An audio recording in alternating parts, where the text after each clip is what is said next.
মাশাআল্লাহ, খুবই চমৎকার বরবটি দেখেন। আর আল্লাহর রহমতের বৃষ্টি পাওয়ার পর আমাদের বরবটি জমিতে অনেক সুন্দর বরবটি ধরছে। আপনাদেরকে দেখাই, খুবই চমৎকার ধরছে। আর একটা কথা হই, আল্লাহ তাআলা বৃষ্টি না দিলে গাছ মইরা যাইল গা। আল্লাহ তাআলা রহমত দান করছে, তাই অনেক সুন্দর বরবটি জমিতে আইছে। আপনাদেরকে দেখাই। আর অনেক দিন ধরে আমি ভিডিও দেই না, আজকে বরবটি ফাড়া হইব। পয়লা বৈশাখ উপলক্ষে 2 দিন খামলা আইছে না, অনেক বরবটি নষ্ট হয়ে গেছে জমির। দেখেন, অনেক বরবটি নষ্ট হয়ে গেছে জমির।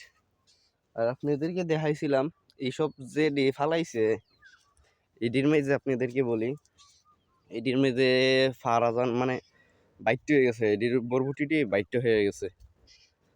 আর যেটি হারা আছে অনেক সুন্দর বরবটি আছে, আল্লাহর রহমত আছে।